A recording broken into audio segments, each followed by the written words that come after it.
এইগুলো এসেছে কি জন্য? এখন যে বাইরে এরা ঘুরে বেড়াচ্ছে, তো এদের কি লজ্জা শরম বলতে কোনো কিছু নাই? লজ্জা শরম আছে কি? নাই তো। লজ্জা শরম থাকলে এই কাজগুলো করতো না। এখানে একটা দিনই প্রোগ্রামের ব্যবস্থা করা হয়েছে, আর ও এখানে এসে বাদাম খাবে, ঘুরে বেড়াবে। এগুলো কোন ধরনের আচরণ? আলেমদেরকে দাওয়াত দেন কিসের জন্য? আপনারা এগুলো করবেন, আলেমদেরকে কিসের জন্য দাওয়াত দেন? আপনারা শুধু মনে করেন যে স্বৈরাচারী শাসক শেখ হাসিনা চলে গেছে, ওই শুধুমাত্র আলেমদের উপরে অত্যাচার করত, নির্যাতন করত। আপনি কি করছেন? এটা কি আপনার ভালো আচরণ আমাদের প্রতি? কেন এগুলো করবেন? রাসূল সাল্লাল্লাহু আলাইহি ওয়াসাল্লাম বলছেন, ইস্তাহয়ু মিনাল্লাহি হাক্কাল হায়া। তিরমিজি, নাসাই, ইবনে মাজাহ, মিশকাতের 1606 নম্বর হাদিস। রাসূল সাল্লাল্লাহু আলাইহি ওয়াসাল্লাম বলছেন, তোমরা আল্লাহকে লজ্জা করো। সাহাবীরা বলছেন যে আল্লাহ রাসূল, ইন্না লানাস্তাহি, আল্লাহ রাসূল আমরা তো আল্লাহকে লজ্জা করি। তখন তিনি বলছেন যে লাইসা যাক ওয়ালাকিন্নাল ইস্তিহয়া মিনাল্লাহি হাক্কাল হায়া। তোমরা যেটাকে লজ্জা মনে করো, এটা মূলত লজ্জা নয়। লজ্জা হচ্ছে আনতা ফাযা রাসামা ওয়া, মাথা এবং মাথার সাথে যা কিছু রয়েছে প্রত্যেকটা বিষয়কে কেন্দ্র করে আল্লাহকে লজ্জা করতে হবে। নিষিদ্ধ কাজ থেকে মাথা এবং মাথার সাথে সম্পর্কিত সব কিছুকে নিষিদ্ধ কাজ থেকে বাঁচিয়ে রাখতে হবে। ওয়া তাহফাযুল বাতনা ওয়া মা হাওয়া, পেট এবং পেটের সাথে যা কিছু রয়েছে এগুলোকে নিষিদ্ধ কাজ থেকে বাঁচিয়ে রাখতে হবে। মাথা এবং মাথার সাথে যা কিছু রয়েছে, কি আছে মাথার সাথে? মাথার সাথে রয়েছে ব্রেন, মাথার সাথে রয়েছে মগজ, মাথার সাথে রয়েছে কান, মাথার সাথে রয়েছে চোখ, মাথার সাথে রয়েছে মুখ, মাথার সাথে রয়েছে জিহ্বা। এগুলো কি করতে হবে? নিষিদ্ধ কাজ থেকে বাঁচিয়ে রাখতে হবে। এখনো হোটেলে বসে গল্প করে, তো এরা কি নিজের ব্রেনকে, নিজের মুখকে পাপ কাজ থেকে বাঁচিয়ে রাখতে পেরেছে? না। ওয়া তাহফাযুল বাতনা ওয়া মা হাওয়া, পেট এবং পেটের সাথে যা কিছু রয়েছে, পেটের সাথে রয়েছে হাত, পেটের সাথে রয়েছে পা, পেটের সাথে রয়েছে লজ্জাস্থান, এগুলোকে নিষিদ্ধ কাজ থেকে বাঁচিয়ে রাখতে হবে। হাত দিয়ে মোবাইল টিপে টিপে দিন রাত শুধু আলেমদের সমালোচনা করেন, গীবত করেন, মোবাইলে ফেসবুকে ঢোকে, দেখতে পাওয়া যায় না? পা দিয়ে ওই পাপের কাজে হেঁটে যান, পেটে ওই হারাম খাদ্যই ঢোকে, নিষিদ্ধ কাজ করছেন। এগুলো থেকে বাঁচতে হবে, না হলে যথাযথ লজ্জা হবে না। রাসূল সাল্লাল্লাহু আলাইহি ওয়াসাল্লাম বলেছেন, আল হায়া ওয়াল ঈমান কারনুন জামিআ, লজ্জা এবং ঈমান দুইটা পাশাপাশি থাকে। ধরে নিতে পারেন দুইটা সহোদর ভাই।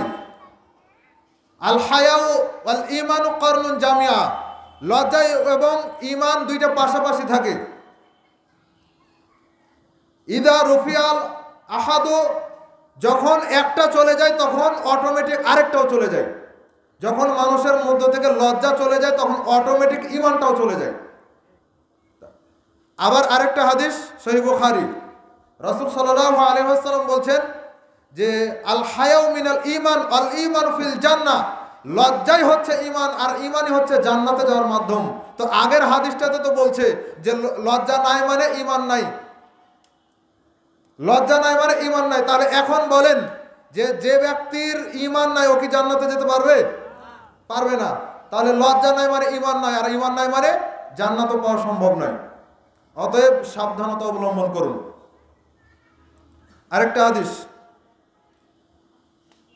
তাবারানী আওসাত 1556 নম্বর হাদিস। জাবের বিন আব্দুল্লাহ রাদিয়াল্লাহু তাআলা আনহু বলছেন, রাসূল সাল্লাল্লাহু আলাইহি ওয়াসাল্লাম বলছেন, মাজলিস যখন শেষ হয় আসমান থেকে আওয়াজ দেওয়া হয়, আল্লাহর পক্ষ থেকে আওয়াজ দেওয়া হয়, কুমু মাগফিরাল লাকুম, কুমু তোমরা এখন দাঁড়াও, তোমরা এখন তোমাদের গন্তব্যস্থলে চলে যাও, মাগফিরাল লাকুম তোমাদেরকে ক্ষমা করে দেওয়া হয়েছে। কিসের ফজিলত? মাজলিসের ফজিলত। ওয়া বুদ্দিলাত সাইয়্যাতিকুম হাসানাত, শুধু কি ক্ষমা? না, শুধু ক্ষমা নয়, পূর্বে যত পাপ করেছিলে সব পাপকে নেকি দিয়ে পরিবর্তন করে দেওয়া হয়েছে। আর কিছু লাগবে? যথেষ্ট। তারপরেও যদি বাইরে থাকেন এর চাইতে বড় দুঃখজনক আর কিছু থাকে না। আমরা জাতিকে বুঝাতে পারলাম না যে আলেমদেরকে মূল্যায়ন করতে হয়, কোরআন হাদিস মূল্যায়ন করতে হয়, এটা এখনো বুঝাতে পারিনি। সম্মানিত উপস্থিতি, সময়কে মূল্যায়ন করার জন্য চেষ্টা করেন। অল্প কিছু সময় কথা বলবো, এই সময়টা একেবারে মনোযোগ সহকারে আলোচনা শুনবেন, কেউ কারোর সাথে কোনো কথা বলবেন না ইনশাআল্লাহ। আমরা পারি না অন্যান্য সুরেলা বক্তাদের মতো বা কিচ্ছা কাহিনী বলে আপনাদের মন জয় করে কন্ট্যাক্ট করে টাকা নিয়ে চলে যাবে, এটা আমরা পারি না। ওই জন্যই আমাদের দাম নাই, তাই না? ওই জন্যই দাম নাই। এই যে স্টেজে এসে একটা মিথ্যা কাহিনী বলে আপনাদেরকে ধোঁকা দিয়ে বোকা বানিয়ে চলে যাই, বুঝতে পারেন না। কেন বুঝতে পারেন না? শুধু বক্তব্য শুনে হবে না, কোরআন হাদিস নিজে পড়েন। বাংলায় এখন সব অনুবাদ আছে, কোরআন বাংলায় অনুবাদ আছে, হাদিসের গ্রন্থগুলো অনেকগুলো বাংলায় অনুবাদ হয়ে গেছে, আলেমদের লেখা বই বাংলায় অনেক আছে, সেগুলো পড়েন, নিজে একটু দিন ধর্ম জানার চেষ্টা করেন। শুধু হুজুরের ওপর ভর দিয়ে চলার চেষ্টা করিয়েন না। দেখেন, হুজুর যদি জাহান্নামে যায়, যে হুজুরকে আপনি অনুসরণ করছেন উনি যদি জাহান্নামে যান, তাহলে আপনাকেও যেতে হবে। যাবেন তো? হুজুরের সাথে জাহান্নামে যাবেন? সহিহ বুখারী মুসলিমের হাদিস, চুল পরিমাণ নড়ানোর কোনো সুযোগ নাই। রাসূল সাল্লাল্লাহু আলাইহি ওয়াসাল্লাম বলছেন যে কিয়ামতের দিন হিসাবটা খুব সহজ, আল্লাহ হিসাব নেবেন খুব সহজ করে। তিনি বলবেন, দুনিয়াতে যে যার অনুসরণ করেছো আজকে তার সাথে উঠে চলে যাও। এটার পক্ষে একটা কোরআনের আয়াতও আছে, সূরা বনী ইসরাইল 17 নম্বর সূরা এর 71 নম্বর আয়াত, ইয়াউমা নাদউ কুল্লা উনাসিম বিইমামিহিম। প্রত্যেক ব্যক্তিকে তার ইমাম সহকারে কিয়ামতের দিন উঠানো হবে। ইমাম মানে নেতা, ইমাম মানে যাকে আপনি আপনার আইডল হিসেবে গ্রহণ করেছেন, যাকে আপনি আপনার মডেল হিসেবে গ্রহণ করেছেন, তার সাথে কিয়ামতের দিন উঠানো হবে। যারা খেলোয়াড়দের অনুসরণ করেছেন, খেলোয়াড়দের স্টাইলে চুল কেটেছেন, খেলোয়াড়দের পোশাকটাকে নিজের পোশাক বানিয়ে নিয়েছেন, তাদেরকে ওদের সাথেই উঠানো হবে। যেই সিনেমার যেই নায়ক যেই ভিলেনের সাথে আপনার মিল আছে, যেই নায়ক যেই নায়িকার সাথে আপনার চরিত্রের মিল আছে, আপনার পোশাক আশাকের মিল আছে, কথাবার্তার মিল আছে, তার সাথেই কিয়ামতের দিন উঠানো হবে। কোনো উপায় নাই। অতএব আপনার ইমাম যেন মুহাম্মদ সাল্লাল্লাহু আলাইহি ওয়াসাল্লাম হয়, এটার জন্য চেষ্টা করতে হবে। আজকে আমাদের আলোচনার বিষয় হচ্ছে বিভক্তির পরিণাম, দলাদলির পরিণাম, ঐক্যের গুরুত্ব। এ সম্পর্কে আমরা কিছু কথা বলার জন্য চেষ্টা করব ইনশাআল্লাহ। সমাজে ভ্রাতৃত্বের অনেক প্রয়োজন। ভ্রাতৃত্ব না থাকলে, ঐক্য না থাকলে চলা খুব মুশকিল। একে অপরের সাথে যদি ভালো সম্পর্ক না থাকে, দ্বীনি সম্পর্ক যদি না থাকে, তাহলে টিকা খুব মুশকিল আছে।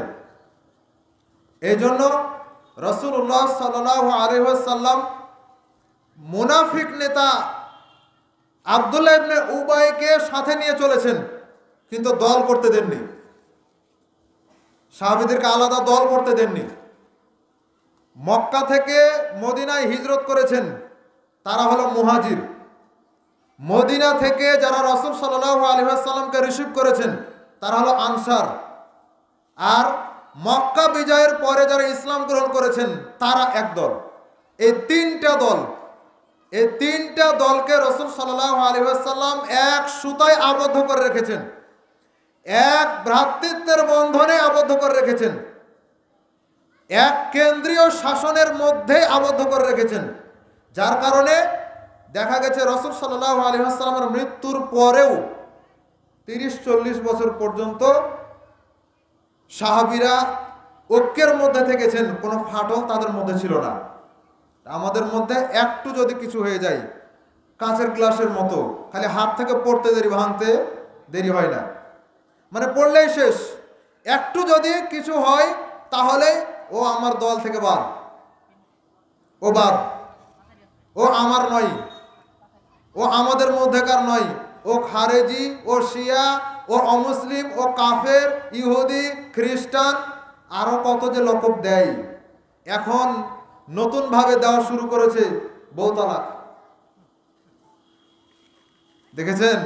এখন নতুনভাবে দেওয়া শুরু হয়েছে বউ তালাক, অটো তালাক। কাফের মুশরিক এগুলো তো মনে করেন যে বাইশা হয়ে গেছে, আর নতুনভাবে এগুলো চলছে। তবে ইফতারাক তাকফির করার কিছু মূলনীতি আছে। মূলনীতির মধ্যে না গিয়ে মানে সামনে পেলেন আর ওকে কাফের, ও মুশরিক, ও অমুক, ও তমুক, এই সে অনেক কথা বলে দিলেন, এটা জায়েজ নয়। যদি বলে দেন তাহলে ওর মধ্যে যদি ওই গুণটা না থাকে, ওই দোষটা যদি না থাকে, তাহলে ওইটা আপনার দিকে ফিরে আসবে।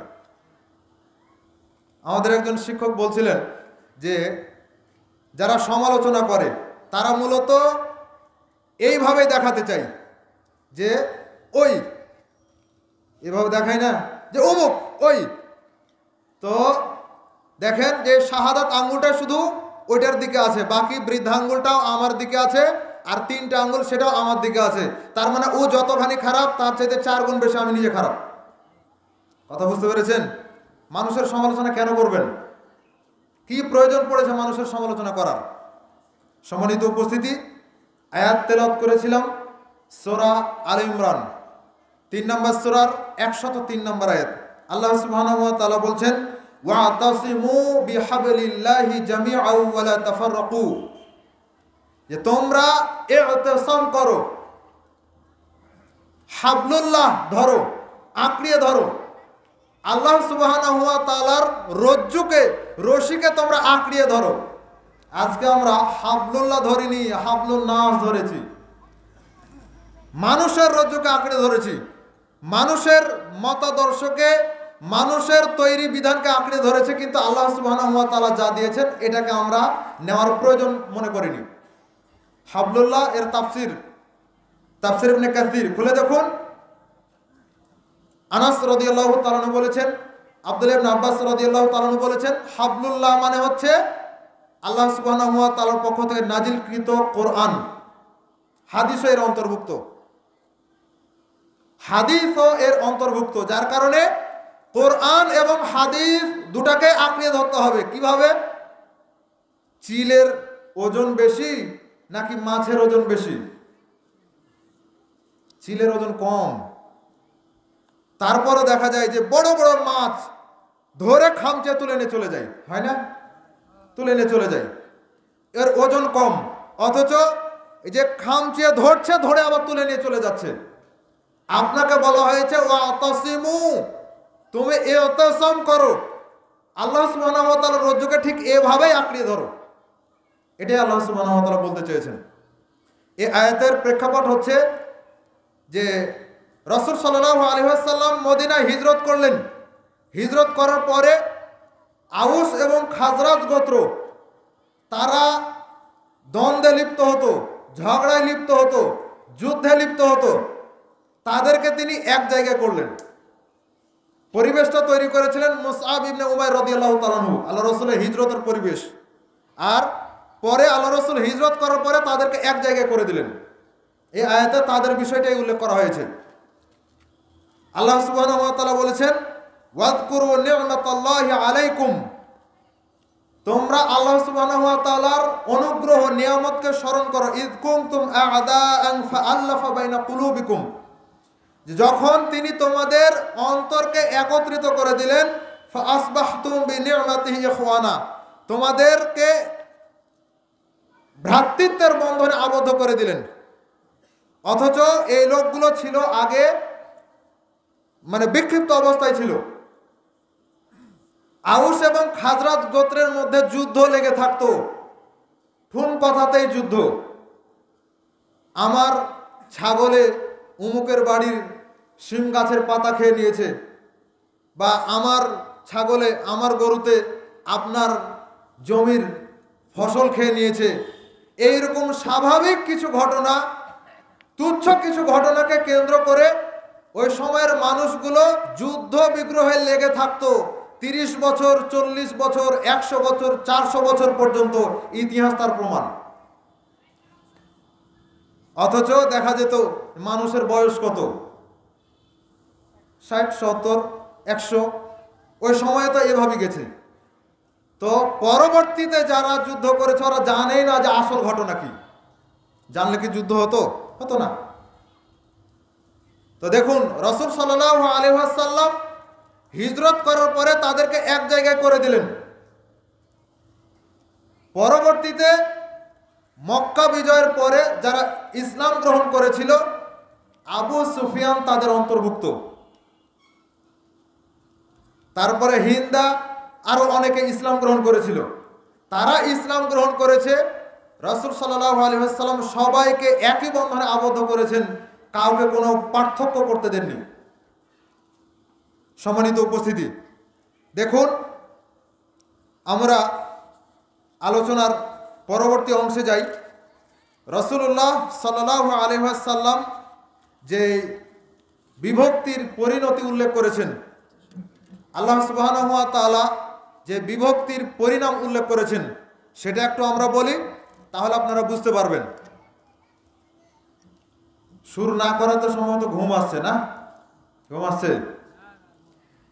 সুর শুনতে হবে না, কোরআন হাদিসের আলোচনা শুনেন। দেখুন, আল্লাহ সুবহানাহু ওয়া তাআলা বলছেন, ওয়ালাউ শাআ রাব্বুকা লাজাআলান নাস উম্মাতান ওয়াহিদা। আল্লাহ বলছেন, আপনার রব যদি ইচ্ছা করতেন তাহলে তিনি সমস্ত জাতিকে এক জাতিতে পরিণত করে দিতেন।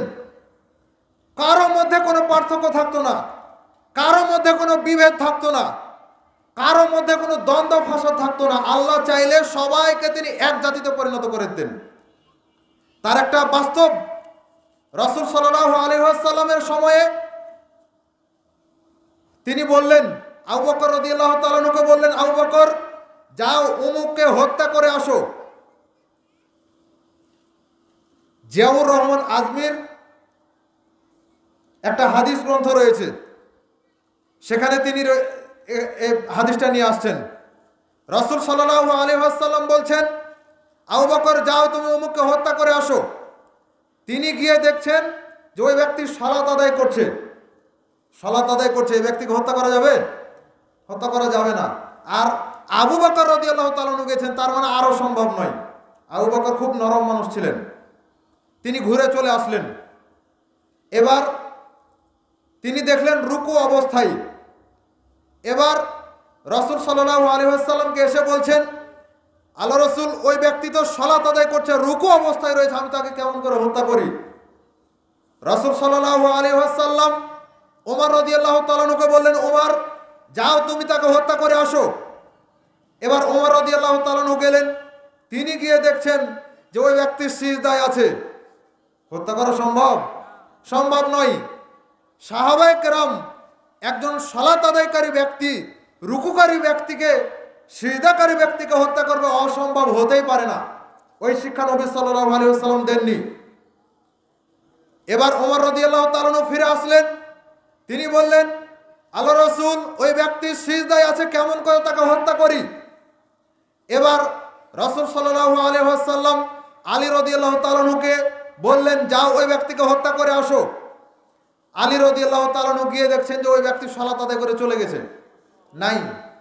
তখন তিনি ফেরত আসলেন, এসে বলছেন যে আল্লাহ রাসূল আপনি যাকে হত্যা করতে পাঠালেন দেখতে পেলাম না, তো তাকে তো খুঁজে পেলাম না। তো রাসূল সাল্লাল্লাহু আলাইহি ওয়াসাল্লাম যাকে হত্যা করার কথা বলেছিলেন সে ছিল খারেজি। ওকে যদি হত্যা করতেন তাহলে মতভেদ করার পৃথিবীতে আর কেউ থাকতো না, যার কারণে রাসূল সাল্লাল্লাহু আলাইহি ওয়াসাল্লাম তাকে হত্যা করতে পাঠিয়েছিলেন। কিন্তু রাসূল সাল্লাল্লাহু আলাইহি ওয়াসাল্লাম চাইলেন যে ওই ব্যক্তি হত্যা হয়ে যাক, মতভেদ দুনিয়াতে থাকবে না, কিন্তু আল্লাহ সুবহানাহু ওয়া তাআলা চাননি। আল্লাহ তাআলা চাননি, যার কারণে এখন পর্যন্ত সেটা বিদ্যমান। মতভেদটা এখন পর্যন্ত বিদ্যমান, কিয়ামত পর্যন্ত থাকবে। এটা আমাদের জন্য একটা পরীক্ষা। মতভেদ কিয়ামত পর্যন্ত থাকবে, তার মানে কি আপনি মতভেদেই থাকবেন? এটার কি দ্বন্দ্বের নিরসন হবে না? অবশ্যই। কোরআন সুন্নাহর দিকে ফিরে আসেন, অবশ্যই দ্বন্দ্বের নিরসন হবে। আমরা বিষয়গুলোর সামনে আলোচনা করছি ইনশাআল্লাহ। তাই তো আল্লাহ সুবহানাহু ওয়া তাআলা বললেন, ওয়ালাউ শাআ রাব্বুকা লাজাআলান নাস উম্মাতান ওয়াহিদা, যদি আপনার প্রতিপালক চাইতেন যে সবাই এক হয়ে যাও, তাহলে সবাই এক হয়ে যেত, পৃথিবীতে কোনো মতভেদ থাকতো না। কিন্তু আল্লাহ সুবহানাহু ওয়া তাআলা ওটা চাননি, যার কারণে এখনো মানুষ মতভেদের মধ্যে লিপ্ত রয়েছে। ওয়ালা ইয়াজালুনা মুখতালিফিনা ইল্লা মা রাহিমা রাব্বুক, তবে আল্লাহ সুবহানাহু ওয়া তাআলা যাদের ব্যাপারে চেয়েছেন, যাদের ব্যাপারে তিনি চান যে এই ব্যক্তি মতভেদ থেকে বেঁচে থাকুক, যার প্রতি তিনি দয়া করেছেন, সেই ব্যক্তি মতভেদ থেকে বেঁচে থাকতে পারে। তার মানে আপনিও যদি চান যে আল্লাহ আমার প্রতি দয়া করুক, আমি মতভেদ থেকে বেঁচে থাকতে চাই, তাহলে অবশ্যই আপনি বেঁচে থাকতে পারবেন। চেষ্টা করেন, হবে ইনশাআল্লাহ। সূরা হুদ 11 নম্বর সূরা 118 119 নম্বর আয়াত।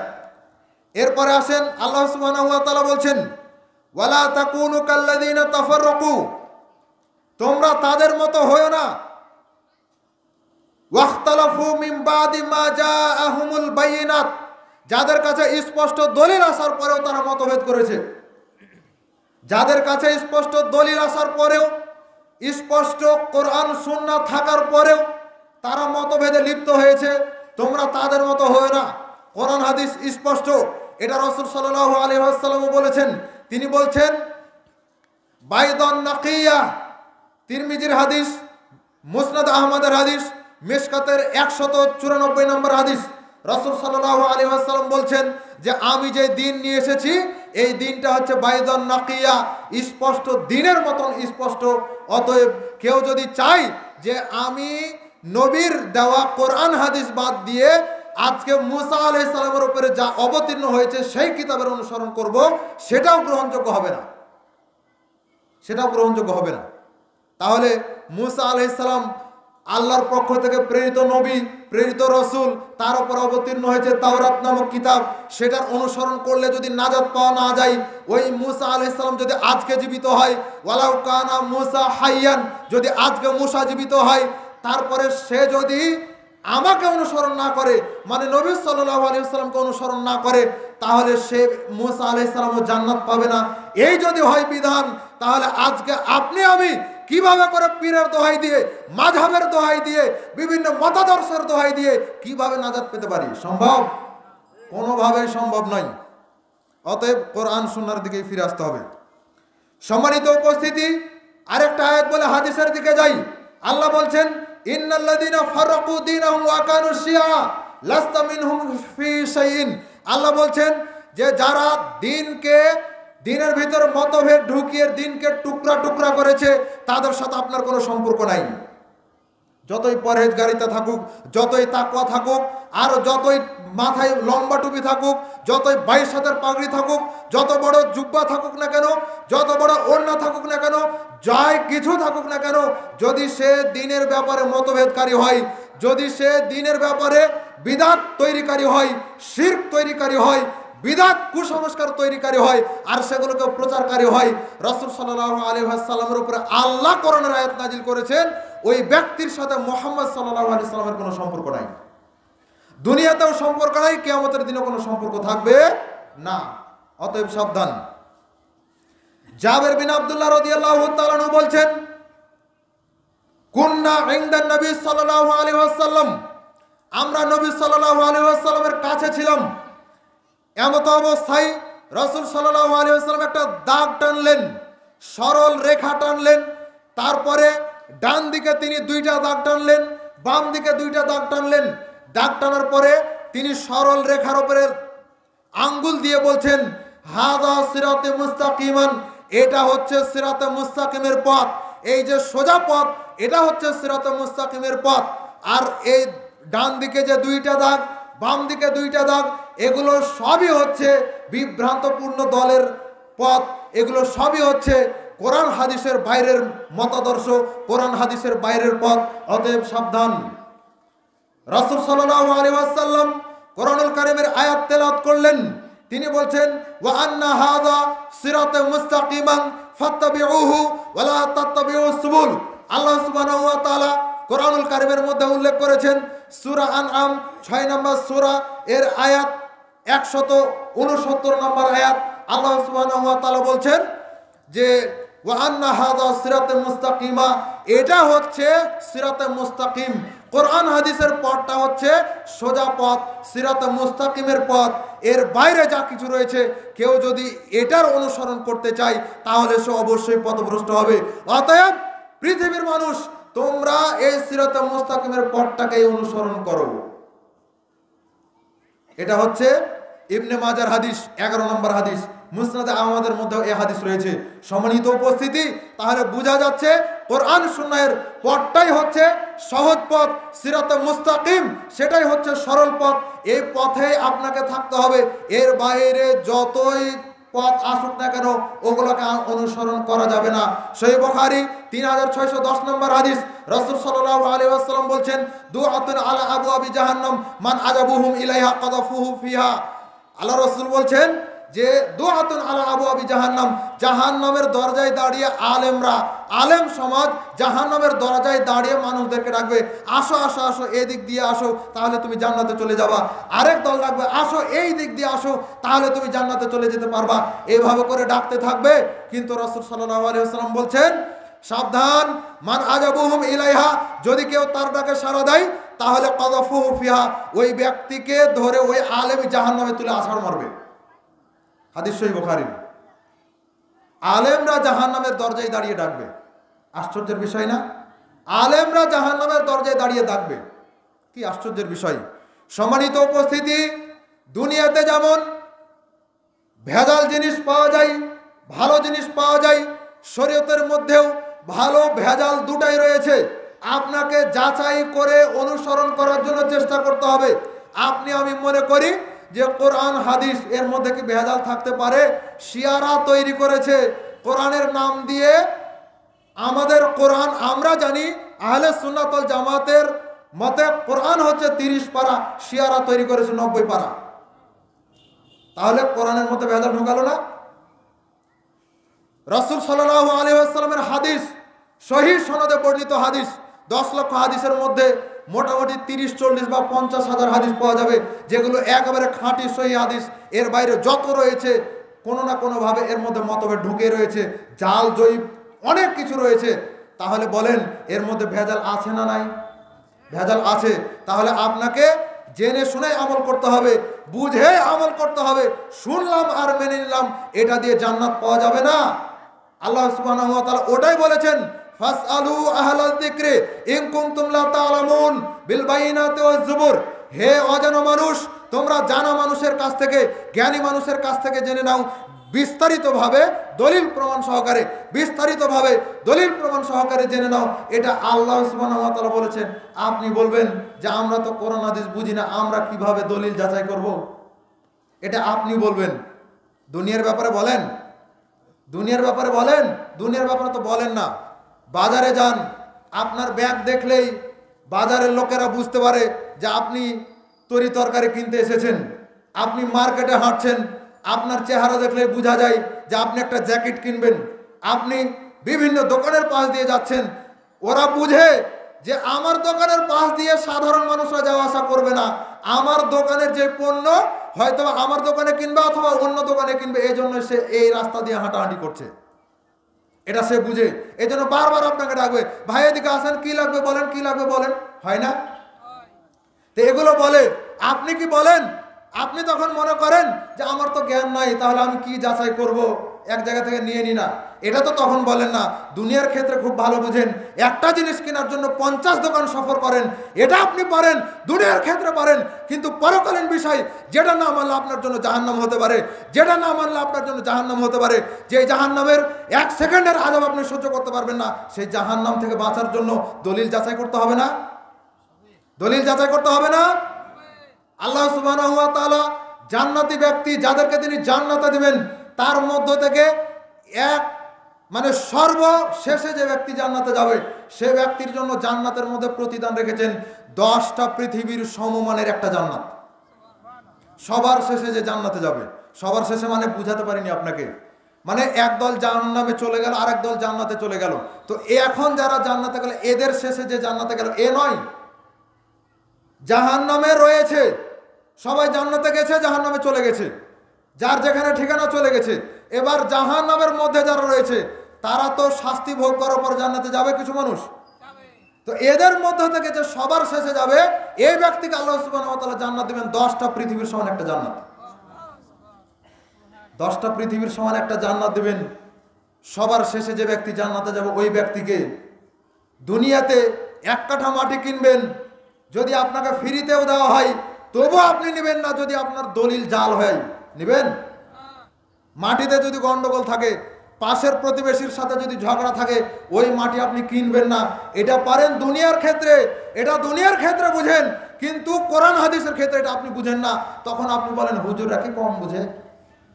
এ কথা বলে দুনিয়াতে পার পাওয়া যাবে, আল্লাহ সুবহানাহু ওয়া তাআলা এটা গ্রহণ করবেন না। সম্মানিত উপস্থিতি, আজকে যারা ওজর পেশ করে তাদের ওজরের কোয়ালিটি কয়েকটা রয়েছে। এক, তারা বলে আমরা কি কিছু বুঝি না, আমরা এত লেখাপড়া করলাম, আমাদের লেখাপড়াগুলো কি সব বৃথা, এতদিন ধরে দাওরা পাস করলাম, হাফেজ হয়েছি, দাওরা পাস করেছি, কামেল ট্রিপল কামেল করেছি, আমরা কি কিছু বুঝি না। এই যে কথা বলছে, আল্লাহ সুবহানাহু ওয়া তাআলা এর জবাব দিয়েছেন সূরা কাসাস 28 নম্বর সূরা 50 নম্বর আয়াত খুলে দেখুন। আল্লাহ সুবহানাহু ওয়া তাআলা বলেছেন ওই ব্যক্তির চাইতে বড় জালেম আর কে হতে পারে যে নিজেকে জাহির করে, আল্লাহ বলেছেন। 2 নম্বর হচ্ছে বাপ দাদার দোহাই, বাপ দাদার দোহাই দেয়। বাপ দাদা কি ভুল করেছে? এতদিন ধরে বাপ দাদা করে গেল, এটা কি ভুল? এই যে দোহাই দিচ্ছে, কোরআনুল কারীমের মধ্যে 5 জায়গাতে আল্লাহ তাআলা এর জবাব দিয়েছেন। তার মধ্যে প্রথমেই 2 নম্বর সূরা বাকারা 170 নম্বর আয়াত খুলে দেখেন, আল্লাহ সুবহানাহু ওয়া তাআলা ওখানে জবাব দিয়েছেন যে যারা বাপ দাদার দোহাই দেয়, কোরআন হাদিস বাদ দিয়ে বাপ দাদার দোহাই দেয়, এরা ওই বাপ দাদা যদি ভুল পথে থাকে তবুও কি তারা ওই বাপ দাদাকে মানবে? বলেন মানবেন? মানবেন না। দুনিয়ার ক্ষেত্রে তো ভালোই বুঝেন যে বাপ দাদা এতদিন খড়ের জায়গাতে বাস করেছে, মাটির দেয়াল দিয়ে বাস করেছে, টাঁটি দিয়ে বাস করেছে। এখন আপনি বড় বড় বিল্ডিং ওঠান, বলেন আপনার বাপ দাদা ভুল করেছে না ঠিক করেছে? কেন আপনি বাপ দাদা দোহাই দেন? কোরআন হাদিস কি বাপ দাদা দোহাই দিয়ে চলে? কোরআন হাদিস কি নিজের জাহেরি করা মত দিয়ে চলে? কোরআন হাদিস কি বড় বড় হুজুরদের দোহাই দিয়ে চলে? পীরের দোহাই দিয়ে চলে? কোরআন হাদিস কি অধিকাংশ মানুষের দোহাই দিয়ে চলে? কোরআন হাদিস যেভাবে বলবে সেভাবে আপনাকে চলতে হবে। কোরআন হাদিস অনুযায়ী আপনি চলবেন, আপনার কথা অনুযায়ী কোরআন হাদিস চলবে না। আপনাকে কোরআন হাদিস অনুযায়ী চলতে হবে।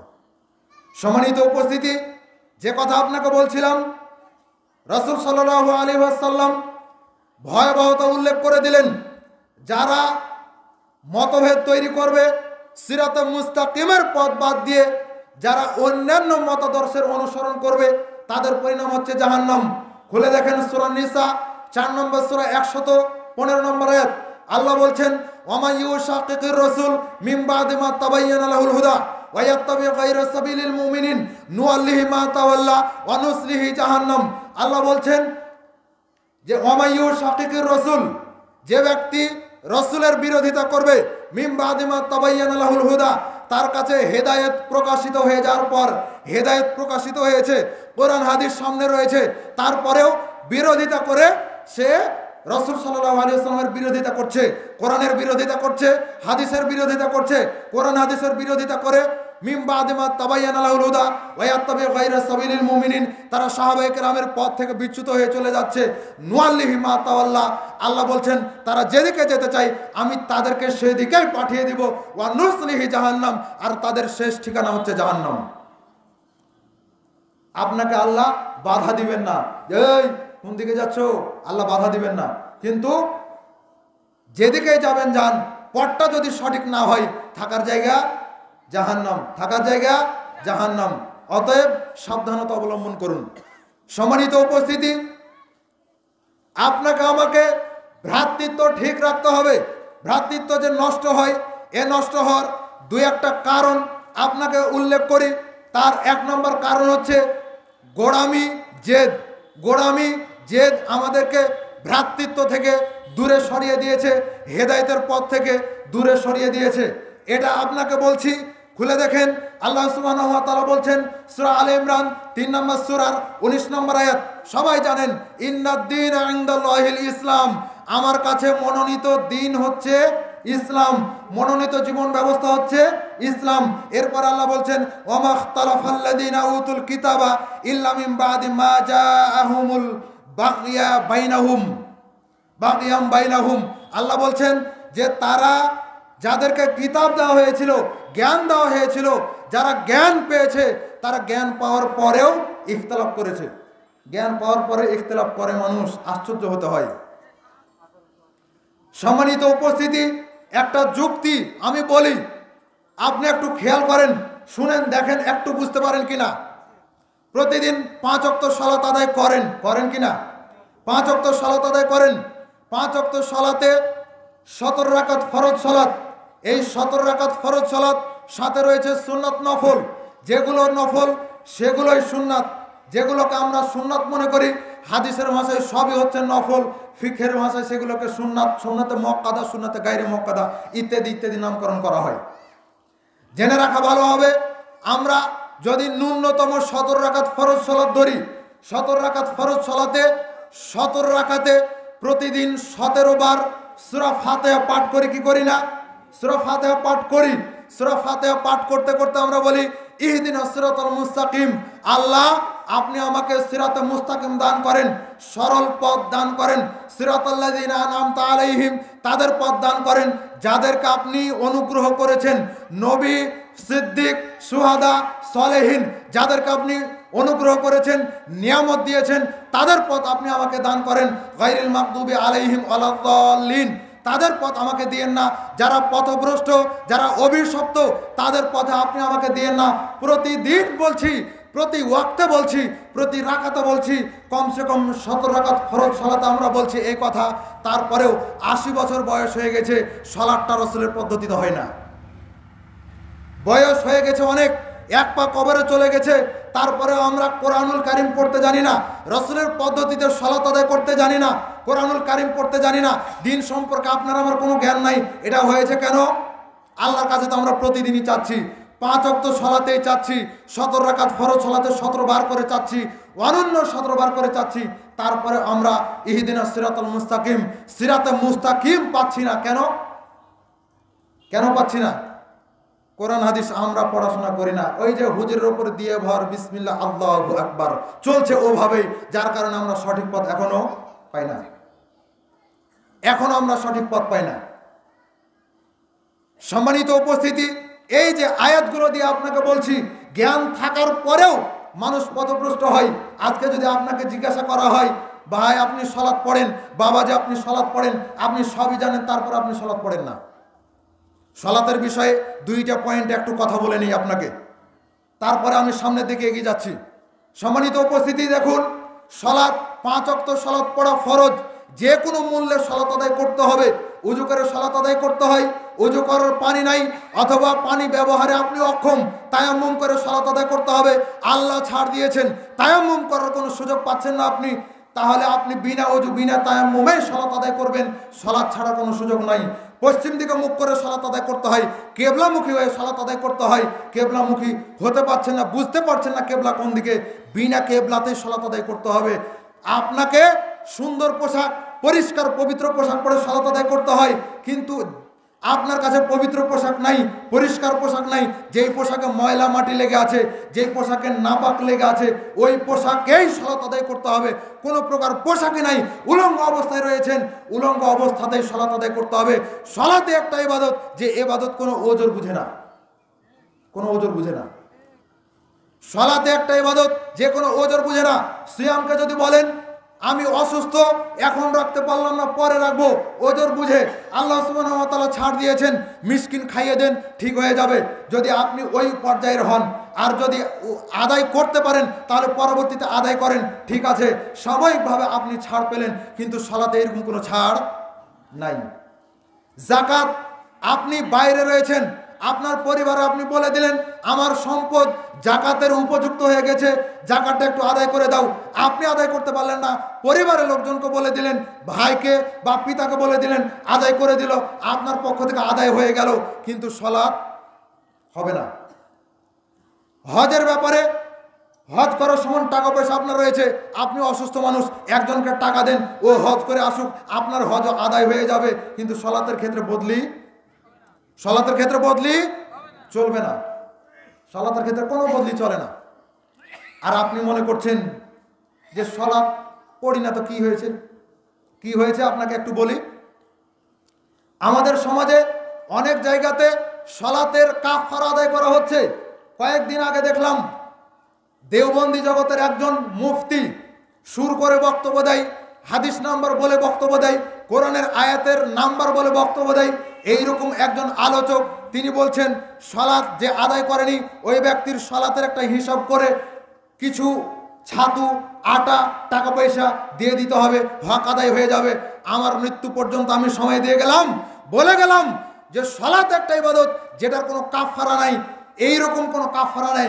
কাফারা হচ্ছে যদি ঘুমের কারণে সালাত ছুটে যায়, ঘুম থেকে ওঠার সাথে সাথে সালাত আদায় করতে হবে। সূর্য মাথার উপরে আছে না সূর্য ডুবলো না উঠলো সেটা দেখার বিষয় নয়।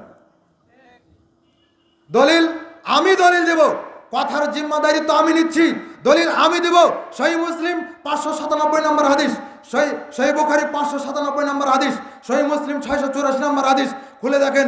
রাসূল সাল্লাল্লাহু আলাইহি ওয়াসাল্লাম বলছেন, মান নাসিয়া সালাতান আও নামা ফালিউসাল্লি ইযা যাকারাহা লা কাফারাতা লাহা ইল্লা যালিক।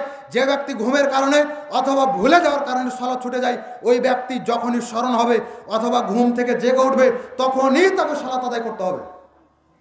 যুবক ভাই, আপনি কত দোহাই দেন, এখন যুবক অবস্থায় রয়েছি, বয়স কম, আর একটু বয়স হোক তখন সালাত আদায় করব, এই সুযোগ কি আছে? মরণের কোনো গ্যারান্টি আছে? কোনো গ্যারান্টি নাই। তাহলে আপনি কিভাবে এটা বলেন? আপনার হিসাবটাকে একটু সহজ করে দেই। দেখুন, রাসূল সাল্লাল্লাহু আলাইহি ওয়াসাল্লাম বলছেন যে আমার উম্মতের গড় বয়স হচ্ছে 60 থেকে 70 বছর। তাহলে ধরে নিলাম 60 বছর আপনার বয়স। এই 60 বছরের মধ্যে আপনার 0 থেকে শুরু করে মোটামুটি 15 বছর বয়স পর্যন্ত সময় লাগছে আপনাকে সাবালক সাবালিকা হতে। জায়গা বিশেষে ভিন্নতা হতে পারে। তাহলে রাসূল সাল্লাল্লাহু আলাইহি ওয়াসাল্লামের হাদিস, ইবনে মাজাহ 2042-43 নম্বর হাদিস, আল্লাহ রাসূল বলছেন যে 3 শ্রেণীর মানুষের উপর থেকে আল্লাহ কলম উঠিয়ে নেন, তার কোনো পাপ নেকি লেখা হয় না। তার মধ্যে একটা হচ্ছে শিশু বাচ্চা, যতক্ষণ পর্যন্ত সাবালক সাবালিকা না হচ্ছে ততক্ষণ পর্যন্ত তার পাপ নেকি লেখা হবে না। তাহলে আল্লাহ রাসূল যে বললেন 7 বছর বয়সে সালাত পড়াও, এই সালাতের নেকি যাবে কোথায়? পিতামাতার অ্যাকাউন্টে জমা হবে, কারণ এখনো বাচ্চার অ্যাকাউন্টই চালু হয়নি। বুঝতে পেরেছেন? ছেলেমেয়ের এখন এই অ্যাকাউন্টই চালু হয়নি, ও সাবালক সাবালিকা হবে তখন তার অ্যাকাউন্ট চালু হবে, তখনই তার পাপ নাকি সে পাবে এবং তার পিতামাতার কাঁধে যাবে। তাহলে 15 বছর। এবার আপনি আপনার 60 বছরের জীবনে প্রায় 3 ভাগের 1 ভাগ মানে 20 বছরে আপনি ঘুমিয়ে কাটিয়েছেন। প্রতিদিন যদি একটা সুস্থ মানুষ 6 থেকে 8 ঘন্টা পর্যন্ত ঘুমায়, তাহলে গড়ে 3 ভাগের 1 ভাগ সে ঘুমায় 60 মানে প্রত্যেক দিন। তাহলে 60 বছর আপনি 20 বছরে ঘুমালেন, এদিকে 20 বছর ওদিকে 15 বছর, 35 বছর। 60 বছরের মধ্যে 35 বছর আর আপনার কোনো হিসাবই নাই, মাত্র 25 বছরের হিসাব। যুবক ভাই, প্রস্তুতি নিন এই 25 বছরের হিসাব দেওয়ার জন্য। সহজ হয়ে গেল না? হিসাব সহজ হয়েছে। এবার এই 25 বছরের হিসাব দেওয়ার জন্য প্রস্তুতি নিন। সম্মানিত উপস্থিতি, সালাতের ব্যাপারে আপনাকে বলছিলাম, সালাতের ব্যাপারে আপনি ওজর পেশ করেন, কোনো ওজর আল্লাহ সুবহানাহু ওয়া তাআলা গ্রহণ করবেন না। কাফারা হিসাবে যে দুইটা বললাম, এই দুইটা, ঘুমের কারণে অথবা ভুলে যাওয়ার কারণে যদি সালাত ছুটে যায়, তাহলে স্মরণ হওয়ার সাথে সাথে ঘুম ভাঙার সাথে সাথেই সালাত আদায় করতে হবে, এর বিকল্প কোনো কিছু নাই। আপনি বলছেন যে আমি গরিব মানুষ, আল্লাহ আমাকে কত অসুখ বিসুখ দিচ্ছে। না, আপনি আল্লাহর শুকরিয়া আদায় করতে জানেন না। আল্লাহ আপনার দেহে কত কি দিয়েছে আপনি এখনো জানেন না।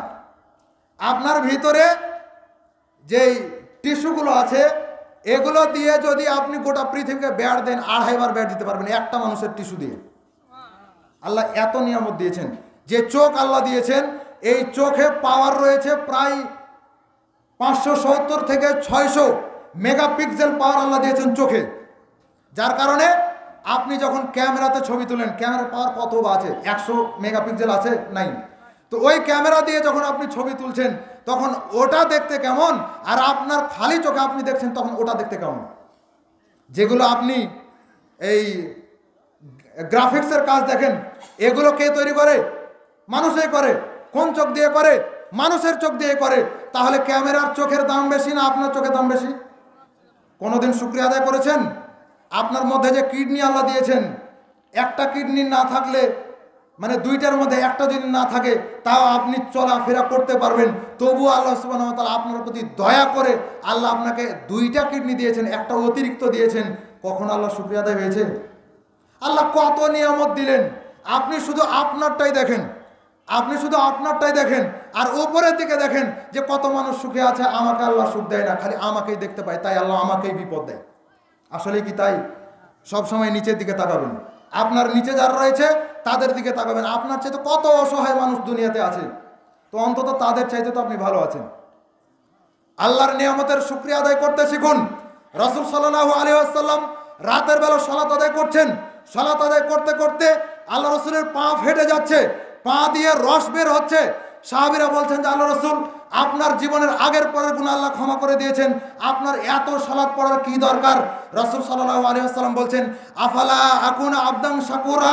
পৃথিবীর মানুষ, সাহাবায়ে কেরাম, তোমরা শুনো, আল্লাহ আমার জীবনের গুনাহ মাফ করেছেন, ঠিক আছে, কিন্তু আমি কি আল্লাহর শুকরগুজারি বান্দা হব না? এটা আল্লাহ রসুল বলছেন, আল্লাহর শুকরগুজারি বান্দা হব না? তো অন্তত আল্লাহ শুকরিয়া আদায় করে হলেও তো 2 রাকাত সালাত আদায় করতে পারেন। কখনো সুযোগ হয়েছে? 5 ওয়াক্তই তো সালাত আদায় করেন না। আর কত গুরুত্ব দিয়ে বোঝাবো? 3 বছর যাবত আকীদা এবং সালাতের উপরে জুমার খুতবা আলোচনা রয়েছে নেটে, একটু দেখার জন্য চেষ্টা করবেন। সম্মানিত উপস্থিতি, আলোচনা গুটিয়ে নিতে হবে।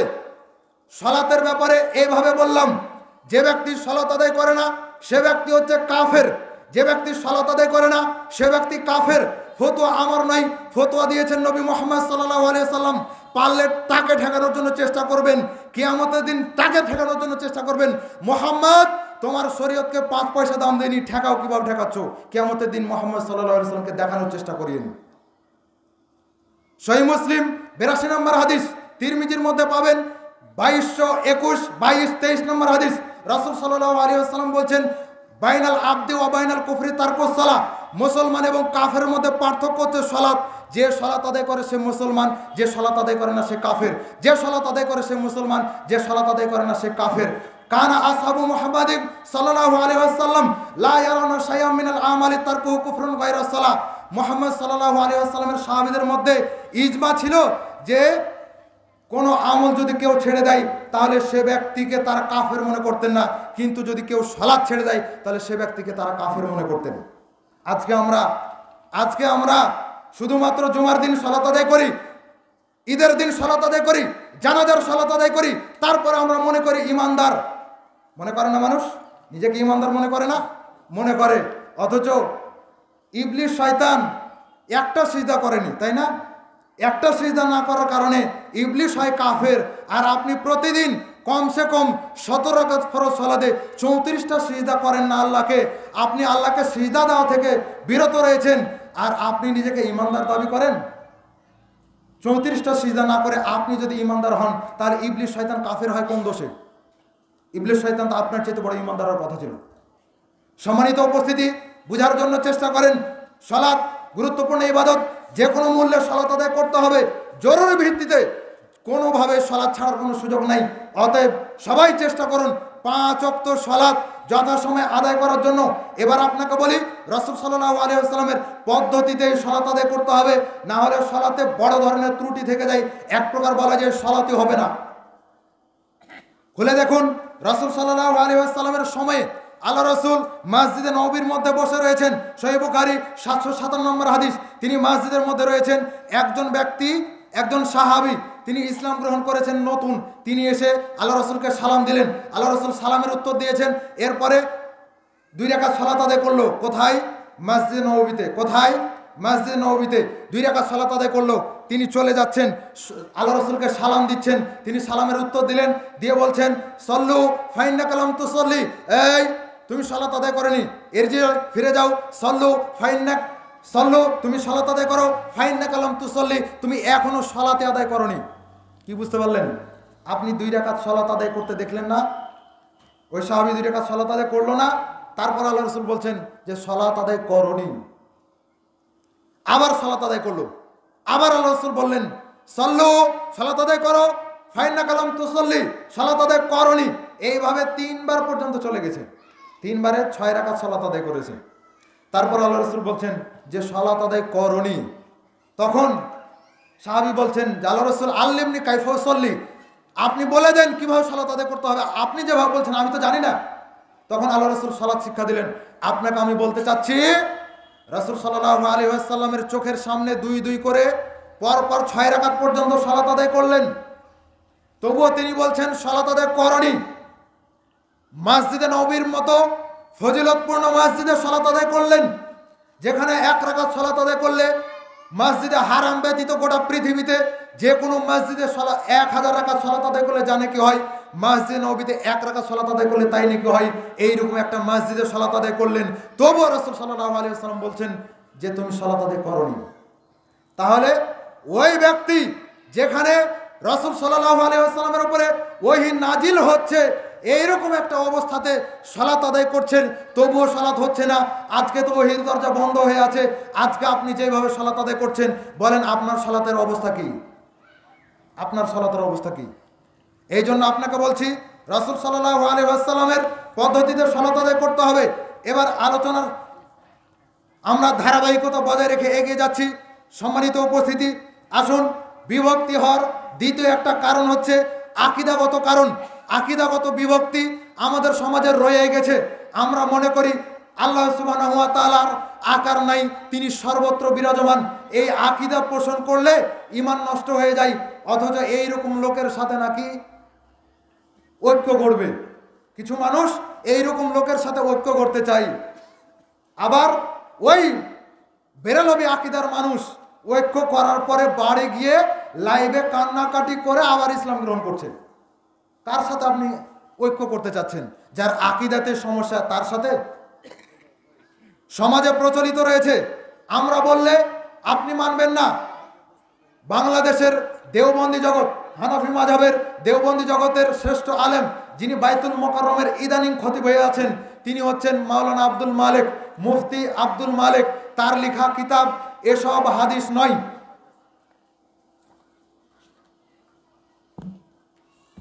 এসব হাদিস নয়, এই বইটা খুলে দেখেন, এখানে তিনি একেবারে উল্লেখ করে দিয়েছেন কলবু বাইতুর রব, যে প্রত্যেক মুমিনের অন্তরের মধ্যে আল্লাহ সুবহানাহু ওয়া তাআলার আরশ। আরেকটা কুলুবুল মুমিনি আরশিল্লাহ, যে প্রত্যেক মুমিনের অন্তরে আল্লাহ তাআলার আরশ রয়েছে। এই হাদিসকে তিনি এখানে জাল প্রমাণ করেছেন। 78-79 পৃষ্ঠা, এসব হাদিস নয়, প্রথম খণ্ড, বই আমার কাছে আছে, যে কোনো সময় দেখতে পারেন। এর মধ্যে তিনি এভাবে বিষয়টাকে উল্লেখ করেছেন। সম্মানিত উপস্থিতি, এরপরে আরও রয়েছে, আপনাকে দেখাবো, কত দেখাতে গেলে অনেক সময় লাগবে। দেখেন রাসূল সাল্লাল্লাহু আলাইহি ওয়াসাল্লাম সম্পর্কে আমাদের আকীদা কি। আর সুফিবাদী কিছু আকীদা রয়েছে, আমরা যাদেরকে ওলি মনে করি, যাদেরকে আপনারা ওলি মনে করেন, তারা হচ্ছে এদেশের মডেল। এদেশে মানুষ তাদেরকে মডেল মনে করে, ওলি মনে করে, অথচ তাদের আকীদাতে এতটাই সমস্যা যে তারা কাফের হয়ে গেছে। তাদেরকে তৎকালীন সময়ে খলিফা ফাঁসি দিয়ে হত্যা করেছে, তারপরও তারাই নাকি আল্লাহর ওলি। ফেরাউন নিজেকে আল্লাহ দাবি করার পরে সে হয় কাফের, আর মানসুর হাল্লাদ নিজেকে আল্লাহ দাবি করে সে আল্লাহর ওলি। বিবেকে ধরে? কিভাবে হয় এটা? কিভাবে এগুলো হয়? অথচ আমাদের সমাজে এভাবে চলছে এই সুফিবাদী আকীদাগুলো। বাইজিদ বোস্তামি সম্পর্কে তোফাজ্জল হোসেন ভৈরবের অনেক বক্তব্য আপনারা শুনে থাকেন, অথচ আসল কাহিনী কারোই জানা নাই, জানে না। সাধারণ মানুষ জানে না যে আসলে তার আকীদা কেমন ছিল। সে বলছে তালাবতুল্লাহ সিত্তিনা সানা, আমি আল্লাহকে 60 বছর ধরে খুঁজতে থাকলাম, খুঁজে পাই না। পরে দেখি যে আনাহু, আমি আল্লাহ। ও নিজেকে আল্লাহ দাবি করছে। লা হাওলা ওয়ালা কুওয়াতা ইল্লা বিল্লাহ। তারপরে আরেকজন আছে, তারই মুরিদ মনসুর হাল্লাদ, সে বলছে নাহনু রুহান হাল্লালনা ওয়া বাদানা। সে বলছে যে আমার এবং আল্লাহর রূহ দুটা মিলে একটা। এ কথা বলছে। বাড়ি থেকে কেউ যদি ডাকতো তখন বলছে যে সুবহানি সুবহানি লাইসা ফিল বাইতি গায়রুল্লাহ, আল্লাহ ছাড়া এই বাড়িতে আর কেউ নাই, এভাবে বলে। আর এদের সাথে আপনি ঐক্য করতে চান, লা হাওলা ওয়ালা কুওয়াতা ইল্লা বিল্লাহ। সম্মানিত উপস্থিতি, আকীদা সম্পর্কে বলতে গেলে অনেক কিছু বলা যায়, আমরা এত দূর যেতে চাই না। দেখুন, লাউলা কামালা খালাকতুল আফলাক, নবী সাল্লাল্লাহু আলাইহি ওয়াসাল্লামের নূর প্রথম সৃষ্টি করা হয়েছে। বা এই যে এই হাদিসটা যে আল্লাহর নবীকে সৃষ্টি না করলে পৃথিবীর কোনো কিছু সৃষ্টি করা হতো না, একেবারে ডাহা মিথ্যা কথা। এটা তো আব্দুল মালিক সাহেব লিখেছে, আমি কি বলবো। আব্দুল মালিক সাহেব এগুলো লিখে দিয়েছেন, এখনো জীবিত রয়েছে। একবার ধরেন না কেন, কোন সাহসে এগুলো লিখেছেন, একবার ধরেন। সম্মানিত উপস্থিতি, এরপরে আসেন, সময় বেশি পাওয়া যাবে না। পরের একটা পয়েন্ট, সমাজে প্রচলিত জয়ীফ এবং জাল হাদিসের কারণে আমাদের মধ্যে বিভক্তি সৃষ্টি হয়ে রয়েছে। এগুলো থেকে বেঁচে থাকতে হবে। বেঁচে থাকবেন মানে জরুরি ভিত্তিতে বেঁচে থাকবেন। জয়ীফ এবং জাল হাদিসের কারণে এবং ফিকহি মাসালাগুলোর কারণে আমাদের সমাজে যে বিভক্তি রয়েছে, এগুলো থেকে বেঁচে থাকুন। কোরআন হাদিস নিজে পড়ে আমল করার জন্য চেষ্টা করুন, তাহলে ঠিক হবে। সবচাইতে গুরুত্বপূর্ণ একটা আমল হচ্ছে সলাৎ। এই সলাতের মধ্যে কত যে পার্থক্য সমাজে আছে তার কোনো ঠিক নাই। রফুল ইয়াদাইন, সূরা ফাতিহা, জোরে আমিন বলা, পায়ে পা মিলানো, ইত্যাদি ইত্যাদি অনেক কিছু রয়েছে, অনেক কিছু রয়েছে। সম্মানিত উপস্থিতি, সংক্ষিপ্তভাবে শুধু পয়েন্টগুলো বলছি, আলোচনা শেষের দিকে নেব। আমলের ক্ষেত্রে কিছু মানুষ খুবই বাড়াবাড়ি করে, বিশেষ করে যারাই কোরআন হাদিস থেকে বিমুখ রয়েছে তারাই এগুলো করে। তাতে যে মতাদর্শের হোক না কেন, যেই মাযহাবেরই হোক না কেন, সবাই এগুলো করে কম বেশ। আল্লাহ যাদেরকে হেফাজত করেছেন তাদের বিষয় ভিন্ন। সবাই বাড়াবাড়ি করছে। এই বাড়াবাড়ি কেন করবেন? এই বাড়াবাড়ি করে কী লাভ আপনার? আমলগত দিক থেকে যখন একটু পার্থক্য হয়ে যায়, এতে কি ঈমান নষ্ট হয়ে যায়? আমলের ত্রুটি হয়, নেকি কম হয়, রাসূল সাল্লাল্লাহু আলাইহি ওয়াসাল্লামের বিরোধিতা হয়ে যায়।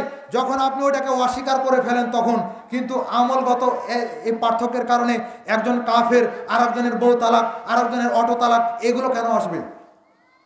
এগুলো কেন আসবে? বেঁচে থাকার জন্য চেষ্টা করুন। আরেকটা হচ্ছে কোরআন তেলাওয়াতের শুদ্ধতা।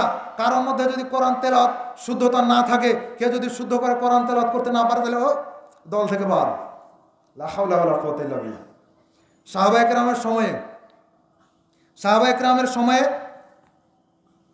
কেরামের কোরআন তেলাওয়াতের শুদ্ধতা অশুদ্ধতা নিয়ে আর সালাতের পদ্ধতি নিয়ে কুফাবাসীরা অভিযোগ করতো ওমর রাদিয়াল্লাহু তাআলা আনহুকে।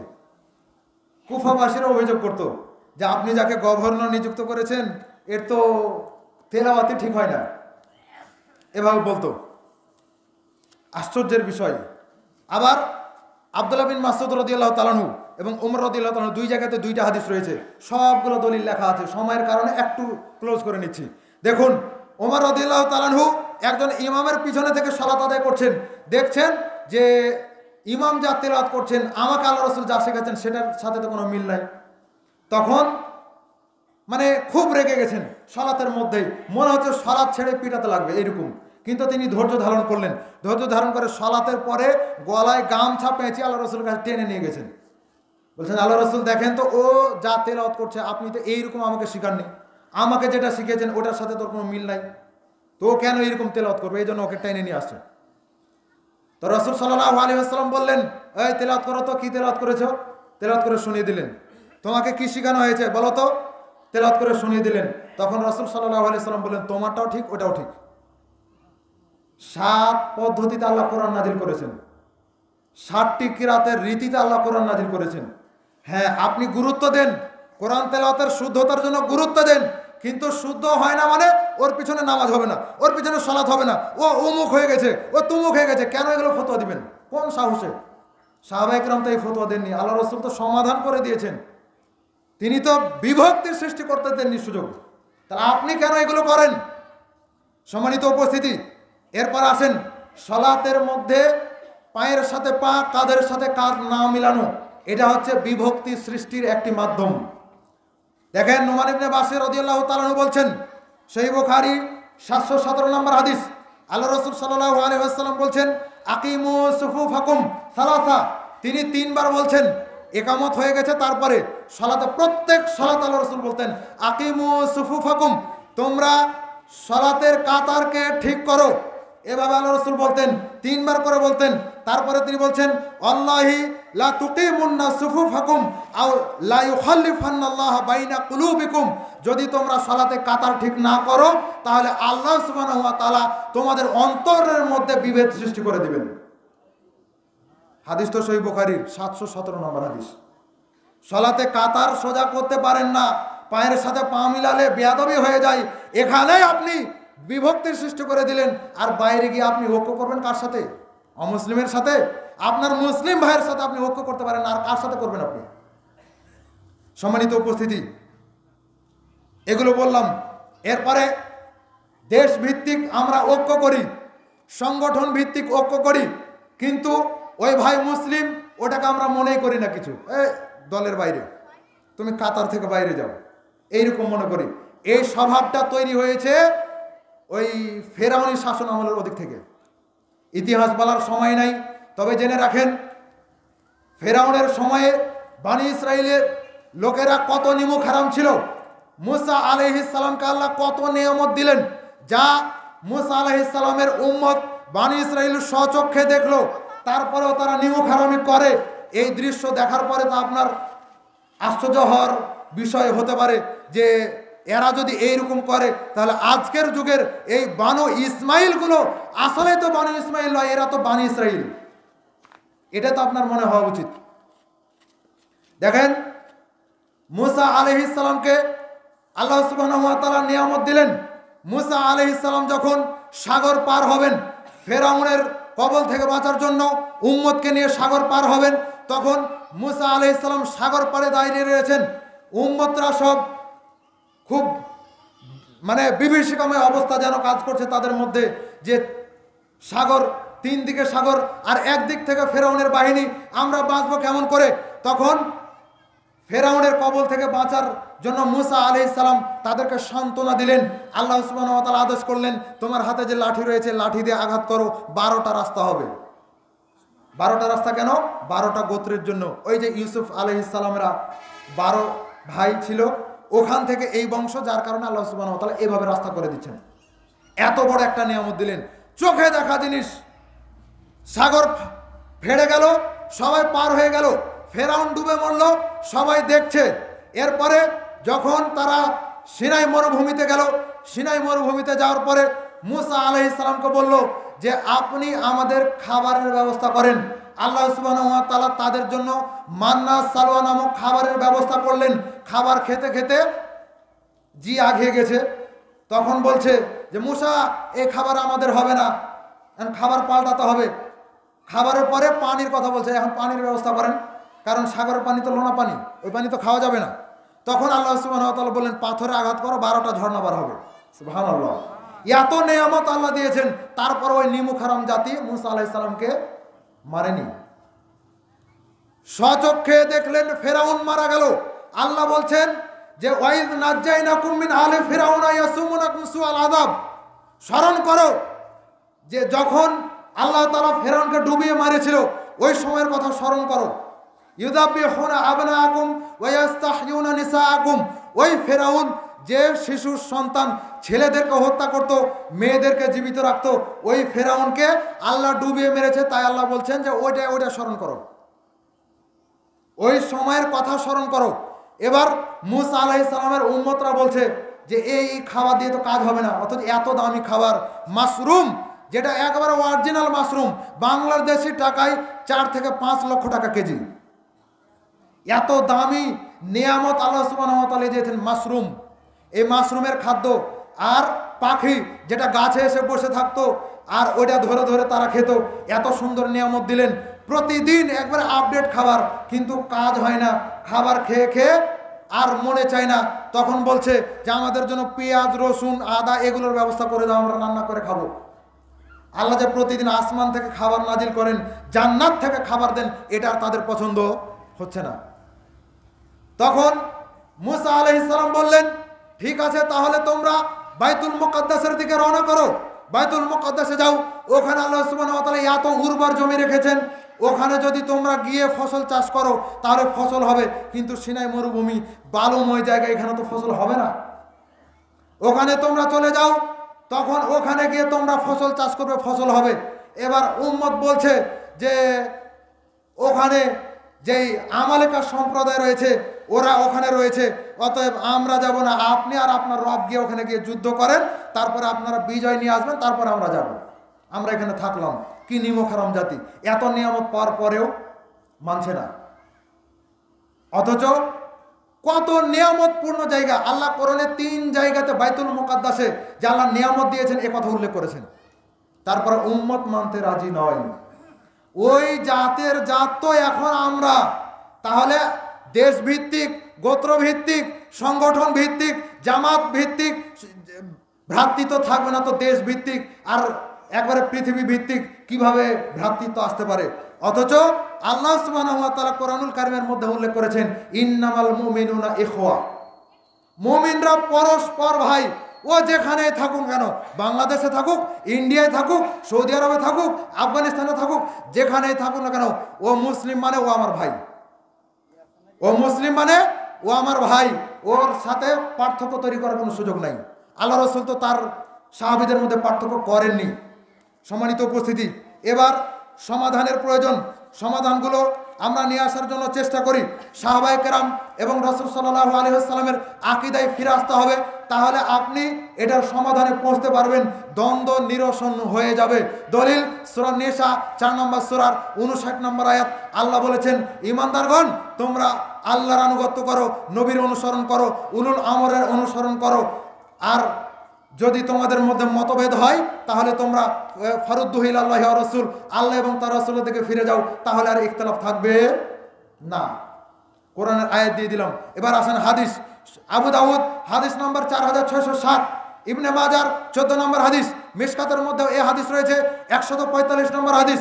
রাসূল সাল্লাল্লাহু আলাইহি ওয়াসাল্লাম বলছেন মাইয়াইশ মিনকুম মিন বাদি ফাসায়ারা ইখতিলাফান কাসীরা, আমার মৃত্যুর পরে তোমরা অনেক মতভেদ দেখতে পাবে। ওই সমাজে তোমাদের করণীয় হচ্ছে ফালাইকুম বিসুন্নতি ওয়া সুন্নাতিল খুলাফায়ে রাশিদিন আল মাহদিয়িন, তোমরা আমার সুন্নাতকে আঁকড়ে ধরো আর আমার হেদায়েত প্রাপ্ত খুলাফায়ে রাশিদিনের সুন্নাতকে আঁকড়ে ধরো, তাহলে আর কোনো কিছু থাকবে না।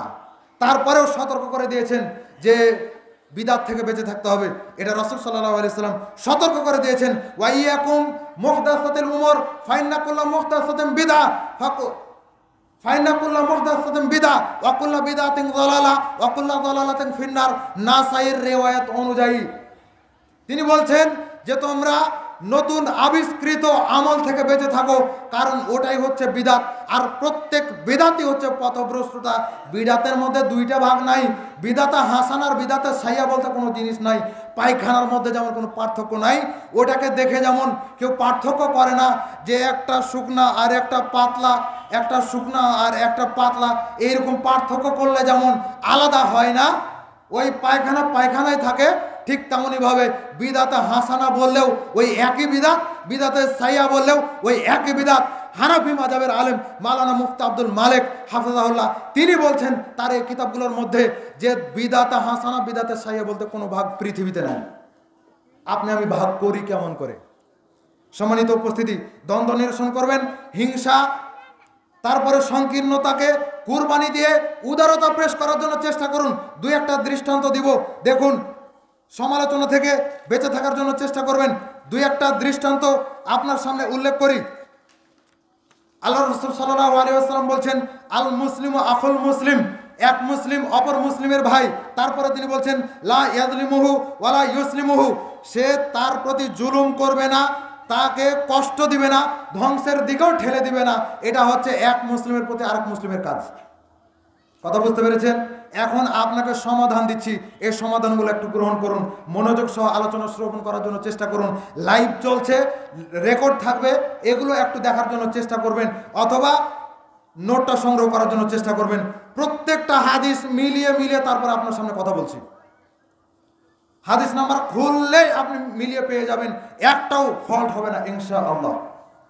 তবে আমি মানুষ হিসাবে ভুল হতে পারে। আপনারা মনে করেন নোট ছাড়াই যে বক্তব্য দেয় সেটাই ঠিক আছে, কিন্তু একটা কথা মনে রাখবেন, নোট ছাড়াই মুখস্থ বক্তব্য দিয়ে একটা ভুল করার চাইতে লিখিত বক্তব্য হাতে নিয়ে বক্তব্য দেওয়া 1000 গুণে ভালো। হাজার গুণে ভালো, ভুল কম হবে, ভুল থেকে বেঁচে থাকা সহজ হবে। রাসূল সাল্লাল্লাহু আলাইহি ওয়াসাল্লাম বলছেন যে মান কানা ফি হাজাতিন আখিহি কানা লাহু ফি হাজাতি, যে ব্যক্তি কোনো মুসলিমের কষ্ট দূর করে দেবে, আল্লাহ সুবহানাহু ওয়া তাআলা দুনিয়া এবং পরকালেও তার কষ্ট দূর করে দেবেন। তাহলে ভ্রাতৃত্ব কোথায়? আপনি শুধু আমলে পার্থক্য দেখে তাকে একবারে দূরে সরিয়ে দিচ্ছেন, খবরদার এই কাজ করবেন না। এরপরে তিনি বলছেন মান ফাররাজা আন মুসলিম কুরবাতান ফাররাজাল্লাহু আনহু কুরবাতাম মিন কুরাবিল ইয়াউমাল কিয়ামা, যে ব্যক্তি কোনো মুসলিমের কষ্ট লাঘব করবে, আল্লাহ সুবহানাহু ওয়া তাআলা তার কষ্ট লাঘব করবেন। মান সাতারা মুসলিমান সাতারাল্লাহু ফিদ দুনিয়া ওয়াল আখিরাহ, যে ব্যক্তি কোনো মুসলিমের দোষ ত্রুটি গোপন রাখবে, আল্লাহ সুবহানাহু ওয়া তাআলা কিয়ামতের দিন সমস্ত মানুষের সামনে তার দোষ ত্রুটি গোপন রাখবেন।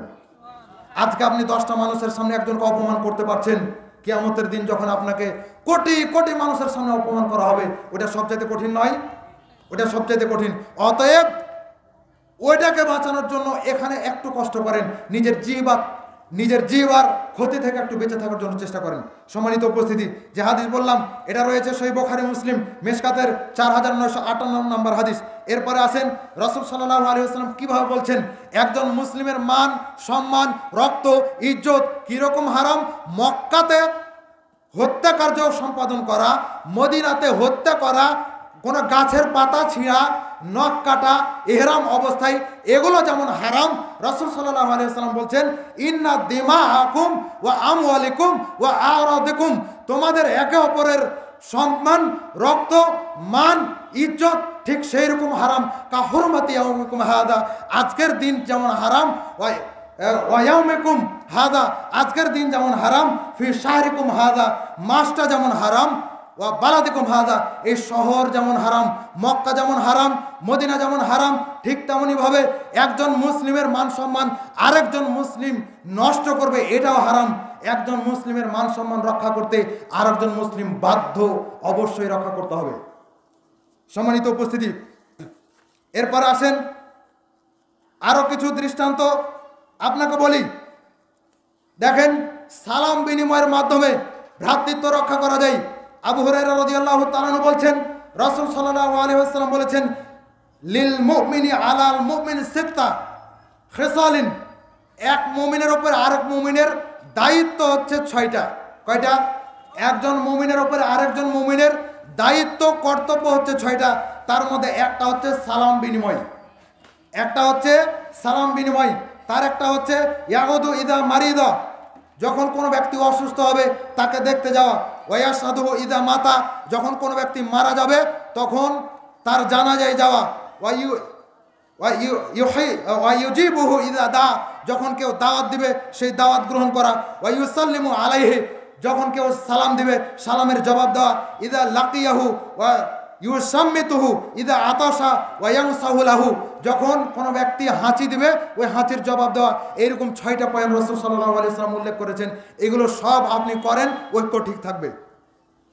এরপরে আসেন একজন মুসলিমের ওপরে আরেকজন মুসলিমের হক কি। আমার ওপরে আপনার হক হচ্ছে, বা আপনার ওপরে আমার হক হচ্ছে যে আমার ওপরে আপনার হক কি, আমার পছন্দের উপরে আপনার পছন্দকে আমি প্রাধান্য দেব, যদি সেটা শরীয়ত বহির্ভূত না হয়। তাহলে রাসূল সাল্লাল্লাহু আলাইহি ওয়াসাল্লাম বলছেন লা ইউমিনু আহাদুকুম হাত্তা লা ইউমিনু আহাদুকুম, তিনি বলছেন ওয়াল্লাযী নাফসি বিয়াদিহি, ওই সত্তার শপথ করে বলছি, লা ইউমিনু আহাদুকুম, ততক্ষণ পর্যন্ত তোমরা মুমিন হতে পারবে না, ততক্ষণ পর্যন্ত তোমরা মুমিন হতে পারবে না, হাত্তা ইউহিব্বু লি আখিহি মা ইউহিব্বু লি নাফসিহি, যতক্ষণ পর্যন্ত তুমি নিজের ওপরে তোমার অন্য ভাইয়ের পছন্দকে প্রাধান্য না দিচ্ছ, ততক্ষণ পর্যন্ত মুমিন হওয়া যাবে না। সম্মানিত উপস্থিতি, আপনার হাত আপনার মুখ থেকে অপর মুসলিম যেন নিরাপদ হয়, এই বিষয়টা অবশ্যই খেয়াল রাখতে হবে। ক্ষমতা আছে তাই চড় মেরে দেবেন, এই সুযোগ নাই। ক্ষমতা আছে তাই মুখে যা আছে তাই বলে দিবেন, এই সুযোগ নাই। আপনার মুখ থেকে অপর মুসলিম নিরাপদ থাকবে, আপনার হাত থেকে অপর মুসলমান নিরাপদ থাকবে। আপনার হাত থেকে অপর মুসলমান নিরাপদ থাকবে মানে খালি চড় মারাটা কি সীমাবদ্ধ? ফেসবুকে যে লেখালেখি করেন, গীবত বদনাম করেন, এটা থেকেও বেঁচে থাকতে হবে। মনে রাখার জন্য চেষ্টা করেন, এটা থেকেও বেঁচে থাকবেন। নিজের হাত নিজের মুখ থেকে অপর মুসলিম যেন নিরাপদ থাকে, তাহলে জান্নাত পাওয়া আপনার জন্য সহজ হবে। আল্লাহ সুবহানাহু ওয়া তাআলা সঠিক বুঝদান করুন, আমিন। সম্মানিত উপস্থিতি, তারপরে আসেন রাসূল সাল্লাল্লাহু আলাইহি ওয়াসাল্লামের সময়ের দু একটা দৃষ্টান্ত আপনার সামনে উল্লেখ করি, তাহলে আপনার জন্য সুবিধা হবে। মক্কা বিজয়ের আগ পর্যন্ত আবু সুফিয়ান, তখন তিনি ছিলেন কাফের। আবু সুফিয়ান বদরের যুদ্ধ ব্যতীত মক্কা বিজয়ের আগ পর্যন্ত প্রত্যেকটা যুদ্ধেই রাসূল সাল্লাল্লাহু আলাইহি ওয়াসাল্লামের বিরুদ্ধে যুদ্ধ করেছেন। এমনকি যারা মক্কা বিজয়ের দিন ইসলাম গ্রহণ করেছে তারা রাসূল সাল্লাল্লাহু আলাইহি ওয়াসাল্লামকে হত্যা করার জন্য চেষ্টা করেছে, অথচ মক্কা বিজয়ের দিন তারা সবাই ইসলাম গ্রহণ করে নিয়েছে। আলহামদুলিল্লাহ। এদিকে খেয়াল করেন, সবাই ইসলাম গ্রহণ করলো। মক্কা বিজয়ের পর হুনাইনের যুদ্ধে রাসূল সাল্লাল্লাহু আলাইহি ওয়াসাল্লাম অনেক ধন সম্পদ পেয়েছেন। এই ধন সম্পদগুলো বন্টন করতে হবে। ভাগ রয়েছে আনসার, মুহাজির এবং মক্কা বিজয়ের দিন যারা ইসলাম গ্রহণ করেছে তারা। এবার দেখা গেল যারা মুহাজির এবং যারা মক্কা বিজয়ের দিন ইসলাম গ্রহণ করেছে, রাসূল সাল্লাল্লাহু আলাইহি ওয়াসাল্লাম সম্পদ বন্টন করতে গিয়ে তাদেরকে বেশি করে দিয়ে দিয়েছেন। দেখা গেল যে 100 ভাগের মধ্যে 90 ভাগ সম্পদই তিনি তাদের মধ্যে দিয়ে দিয়েছেন, বাকি আনসারদেরকে দিলেন মাত্র 10 ভাগ। আনসার সাহাবীরা মন খারাপ করলেন, একটু আনাগোনা শুরু হয়ে গেল। এবার রাসূল সাল্লাল্লাহু আলাইহি ওয়াসাল্লাম এটা শুনলেন, শোনার পরে তিনি বক্তব্য দিলেন। তিনি এটা শোনার পরে বলছেন যে সাহাবীরা, তোমরা মন খারাপ করছো, আলা তারদাউনা ইয়া মাশাআল আনসার সাহাবীরা, তোমরা মন খারাপ করছো। আইয়াযহাবান নাসু বিশাতি ওয়াল বাঈর ওয়া তারজিউ বিরাসূলিল্লাহি ইলা রিহালিকুম। তোমরা এটাতে সান্ত্বনা গ্রহণ করো। তোমরা এটা দেখো যে মক্কা বিজয়ের দিন ইসলাম গ্রহণ করার কারণে তাদেরকে আমি বেশি করে দিচ্ছি, এটা দেখে তোমরা মন খারাপ করছো। তারা মুসলিম, তাদেরকে বেশি দিলে মুআল্লাফাতু কুলুবুকুম, যে তারা যেন আকৃষ্ট হয়, এই জন্য তাদেরকে বেশি করে দেওয়া হচ্ছে। জেনে রাখো তারা উট নিয়ে যাবে, ঘোড়া নিয়ে যাবে, তারা বাছুর নিয়ে যাবে, তারা দুম্বা নিয়ে যাবে, তারা এগুলো নিয়েই মক্কায় চলে যাবে, আর তোমরা তোমাদের নবীকে নিয়েই মদিনায় ফিরে যাবে। এতে কি তোমরা সন্তুষ্ট নও? তারা দুনিয়ার কিছু সম্পদ নিয়ে বাড়ি ফিরে যাবে, আর তোমরা সর্বশ্রেষ্ঠ সম্পদ মুহাম্মদ সাল্লাল্লাহু আলাইহি ওয়াসাল্লামকে নিয়েই তোমাদের মদিনায় ফিরে যাচ্ছ। এটা কি তোমাদের জন্য সান্ত্বনার বিষয় নয়? এটা কি তোমাদের জন্য শ্রেষ্ঠত্বের বিষয় নয়? তখন সাহাবায়ে কেরাম বুঝতে পারলেন আসল ঘটনা। রাসূল সাল্লাল্লাহু আলাইহি ওয়াসাল্লাম দোয়া করলেন, আল্লাহুম্মা আরহামিল আনসার, আল্লাহ আপনি আনসারদের উপর রহম করুন। ওয়া আবনাউল আনসার, আপনি তাদের সন্তানদের উপর রহম করুন। ওয়া আবনাউ আবনাইল আনসার, আপনি তাদের পরবর্তী প্রজন্মের উপর রহম করুন। রাসূল সাল্লাল্লাহু আলাইহি ওয়াসাল্লাম এইভাবে তাদের জন্য দোয়া করে দিলেন। সম্মানিত উপস্থিতি, আর একটা বলে আলোচনা শেষের দিকে নিচ্ছি। দেখুন রাসূল সাল্লাল্লাহু আলাইহি ওয়াসাল্লাম বলছেন, কোনো মুসলিম ব্যক্তি যদি অপর কোনো মুসলিমের অনুপস্থিতিতে দোয়া করে, তাহলে তার জন্য তার মাথার উপরে থাকা ফেরেশতারা দোয়া করতে থাকে, বলে আমিন ওয়ালাকা বিমিসলি, তুমি তার জন্য যা চেয়েছো আল্লাহ কবুল করুন, এবং তুমি তার জন্য যা চেয়েছো আল্লাহ তোমাকেও অনুরূপ তাই দান করুন। তার মানে কি, অপর মুসলিমের জন্য যদি ভালো দোয়া করেন তাহলে আপনিও ভালোটাই পাবেন, আর যদি তার গীবত করেন, বদনাম করেন, তাকে যদি অপমান করেন, তার জন্য যদি খারাপ চান, তাহলে ওর জন্য যা চাইলেন আল্লাহ আপনাকে তাই দিবেন বলে ফেরেশতারাও দোয়া করতে থাকে। তাহলে কি গীবত, বদনাম, পরচর্চা থেকে বেঁচে থেকে নিজের আত্মার চর্চা করুন, উপকার হবে। আমরা নিজের সমালোচনা করাকে ভুলে গেছি, অন্যের সমালোচনা করায় মেতে গেছি। অন্যের সমালোচনা করতে আমাদেরকে খুব মজা লাগে, নিজের সমালোচনা করতে আমাদেরকে খুব তিতা লাগে। আশ্চর্যের বিষয়, জাহান্নাম থেকে বাঁচতে হলে নিজের সমালোচনা করবেন, অন্যের সমালোচনা থেকে বেঁচে থাকার জন্য চেষ্টা করবেন। আল্লাহ সুবহানাহু ওয়া তাআলা সবাইকে তৌফিক দান করুন, আল্লাহুম্মা আমিন। সম্মানিত উপস্থিতি, যেহেতু আলোচক চলে এসেছেন, আর আলোচনা বাড়াতে চাচ্ছি না, অনেক কিছুই রয়েছে, আমরা সময়ে আলোচনা করার জন্য চেষ্টা করব। যতটুকু বললাম আল্লাহ সুবহানাহু ওয়া তাআলা যেন আমাদেরকে এগুলো আমল করার জন্য তৌফিক দান করেন, আমিন। প্রথমেই দোয়া চাচ্ছি আল্লাহ যেন আমাকেও আমল করার তৌফিক দান করেন, অতঃপর আল্লাহ যেন আপনাদের সবাইকে আমল করার জন্য তৌফিক দান করেন, আমিন। এই বলে আমি আমার আলোচনা শেষ করছি। দোয়া করছি আল্লাহ সুবহানাহু ওয়া তাআলা আমাদের সবাইকে এই আলোচনা থেকে উপকৃত হওয়ার তৌফিক দান করুন, আমিন। আমরা যারা উপস্থিত, আল্লাহ তাআলা আমাদের সকলের জীবনের গুনাহগুলোকে ক্ষমা করুন, আমিন। আমরা যারা উপস্থিত, আল্লাহ তাআলা আমাদের মধ্যেকার অসুস্থ ব্যক্তিদেরকে সুস্থ করে দিন, আমিন। আমাদের মধ্য থেকে যারা ঈমান নিয়ে মারা গেছেন, গুনাহ ছিল মারা গেছেন, আল্লাহ তাআলা তাদেরকে ক্ষমা করুন, আমিন। আমরা যারা জীবিত রয়েছি, আল্লাহ তাআলা আমাদেরকে কোরআন সুন্নাহর সঠিক বুঝ দান করুন, আমিন। সুবহানাকা আল্লাহুম্মা ওয়া বিহামদিকা আশহাদু আল্লা ইলাহা ইল্লা আনতা আস্তাগফিরুকা ওয়া আতুবু ইলাইক। আসসালামু আলাইকুম ওয়া রাহমাতুল্লাহি ওয়া বারাকাতুহু।